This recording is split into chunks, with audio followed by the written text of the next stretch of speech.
What if the countries trying to prevent a war were actually making peace even harder? That is the explosive accusation now shaking Washington. A senior American military expert has claimed that two of America's closest diplomatic partners, Pakistan and Qatar, may no longer be neutral mediators in one of the world's most dangerous conflicts. At almost the same moment, President Donald Trump surprised reporters by hinting that talks with Iran could still happen. But within hours, Iran fired back with a blunt response. There are no talks. So who's telling the truth? And why would a respected U.S. military figure publicly question the very countries trusted to carry messages between Washington and Tehran? Because if those allegations are even partially true, they could change everything about how America negotiates with Iran.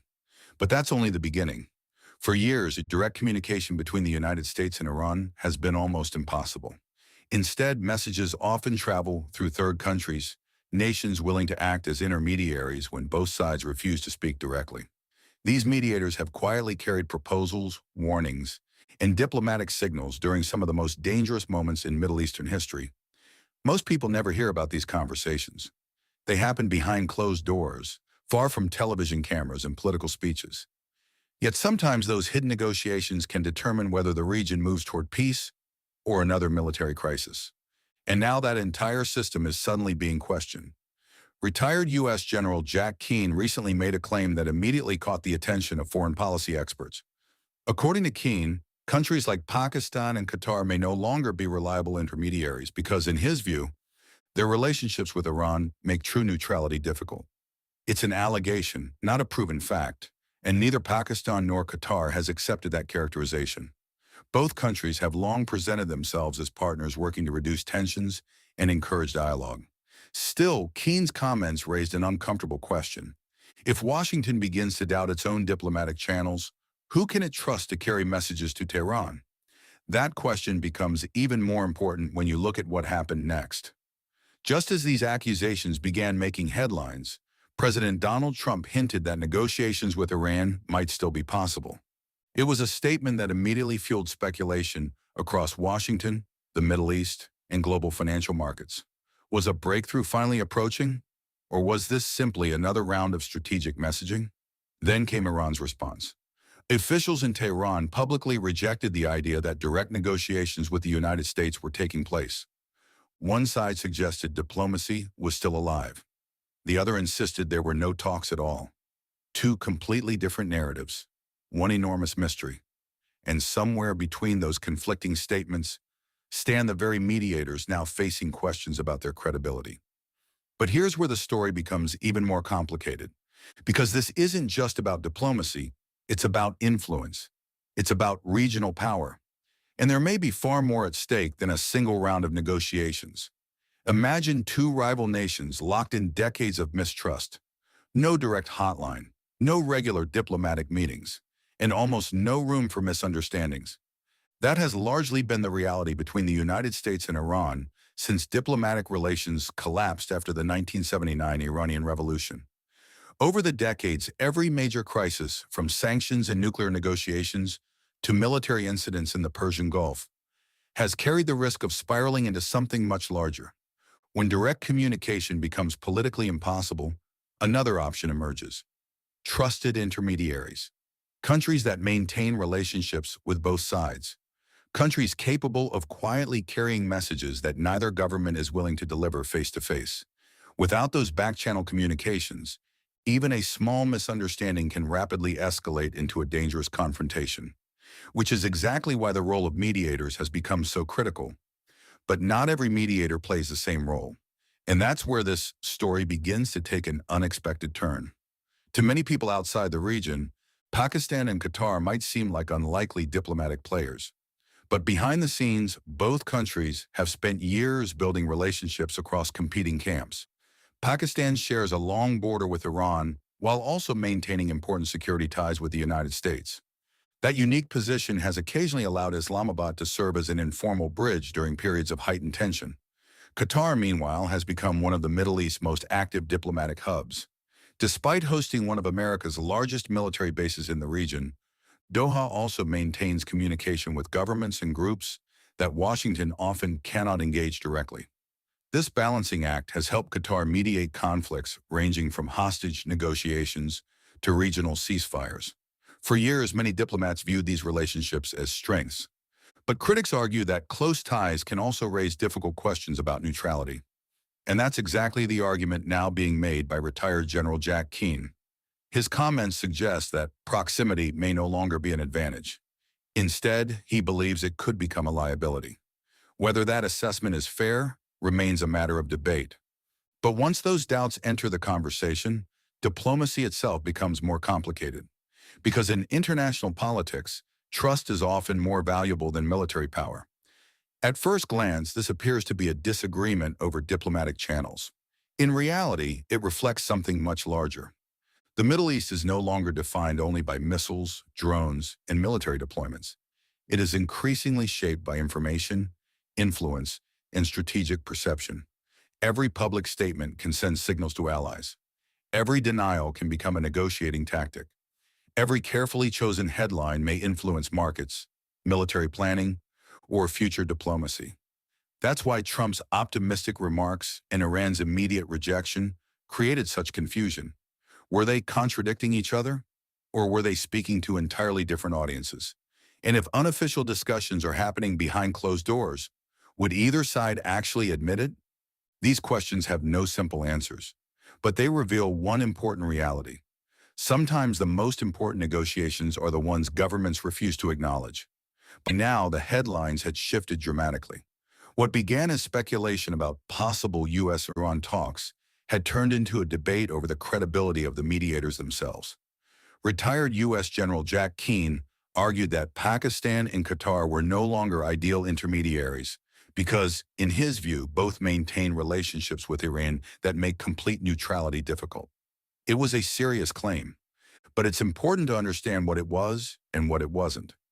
Keane was expressing his assessment based on his experience in national security.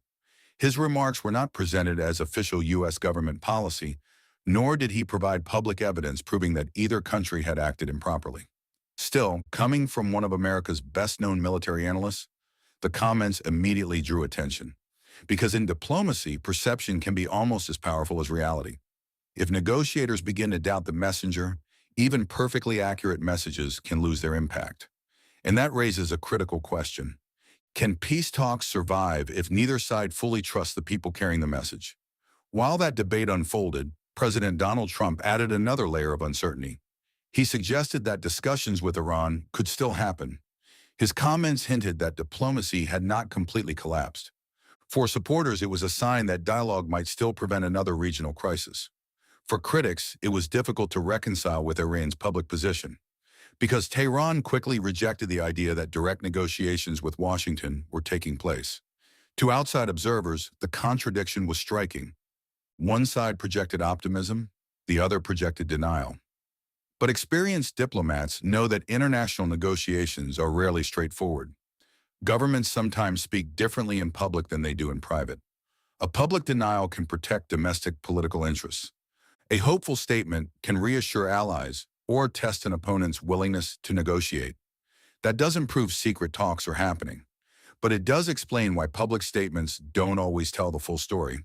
And this is where the geopolitical chessboard becomes far more complex. Behind every diplomatic message lies a broader strategic competition. The United States wants to limit Iran's regional influence while avoiding a conflict that could destabilize the Middle East. Iran wants sanctions relief and greater strategic flexibility, but also wants to avoid appearing weak before its own public and regional partners. Pakistan seeks stability along its western border while balancing relationships with major global powers. Qatar has built its international reputation by serving as a trusted diplomatic bridge in conflicts where others cannot. Each actor has different priorities, each has different risks, and each is trying to shape the outcome without surrendering leverage. That means every statement, every denial, and every diplomatic signal serves more than one purpose. Which brings us back to the question we asked at the very beginning. If everyone claims to want peace, why does every message seem to create even more confusion? The answer may have less to do with what leaders are saying and more to do with what they aren't saying. Because the biggest revelation in this story isn't about Pakistan or Qatar or even Donald Trump. It's about the hidden rules that govern modern diplomacy, rules that often remain invisible until a crisis forces them into the spotlight. And once you understand those rules, the entire story looks completely different. Let's return to the question we asked at the very beginning. If everyone says they want peace, why does nobody seem to agree on whether talks are even happening? The answer lies in one of diplomacy's oldest unwritten rules. Governments often negotiate before they admit they're negotiating. History is full of examples where leaders publicly denied contact, while private channels remained active through trusted intermediaries. Public confirmation can carry political costs, create domestic backlash, or weaken a country's bargaining position. That doesn't mean secret U.S.-Iran talks are taking place today. There is no public evidence confirming that. But it does explain why public statements can appear contradictory during periods of high tension. A government may deny negotiations to avoid appearing weak. Another may hint at dialogue to encourage diplomacy, or to test the other side's willingness to engage. In international politics, what is said publicly is often only one piece of a much larger puzzle. This brings us back to General Jack Keene's allegation. His argument was clear. If a mediator becomes too closely aligned with one side, trust can begin to erode. But there is another perspective. Countries like Pakistan and Qatar argue that maintaining relationships with multiple rivals is exactly what allows them to mediate in the first place. After all, a country that cannot speak to both sides cannot deliver messages between them. So the real debate isn't simply whether these mediators are good or bad. It's about how neutrality is defined. Can a nation maintain strong relationships with multiple rivals and still act as an honest intermediary? Reasonable experts disagree. And that disagreement reflects the complexity of modern diplomacy, not necessarily wrongdoing by any party. At first glance, this controversy seems to be about headlines and political statements. In reality, it's about something much larger. Every misunderstanding between Washington and Tehran affects global energy markets, regional security, military planning, and the stability of the Middle East. If diplomacy succeeds, tensions could ease. If it fails, even a small incident could trigger consequences that extend far beyond the region. That's why the credibility of diplomatic channels matters so much. When communication becomes uncertain, the risk of miscalculation increases.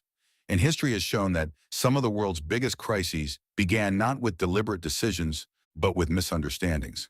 So what have we learned? A retired American general questioned the neutrality of Pakistan and Qatar. President Trump suggested diplomacy may still have a chance. Iran publicly rejected the idea of direct talks. 3 different messages, 3 different perspectives, one complicated geopolitical reality. Whether General Jack Keene's concerns ultimately prove justified remains to be seen.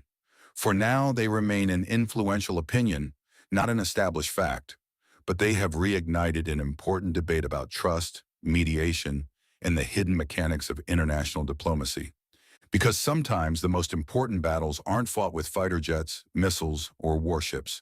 They're fought across conference tables, through carefully chosen words, and through messages delivered by people the world rarely notices. The next chapter in U.S.-Iran relations may not begin with a military strike. It may begin with a conversation that neither side is willing to admit is happening. And until the world sees what unfolds behind those closed doors, the biggest question remains unanswered. Are these competing public statements signs of a diplomatic breakthrough, or evidence that the gap between Washington and Tehran is still as wide as ever? Only time will provide the answer. Thanks for watching. If you enjoy in-depth geopolitical documentaries that go beyond the headlines and explore the hidden strategies shaping world events, consider subscribing and turning on notifications. Because in international politics, the biggest stories are often the ones unfolding quietly behind the scenes.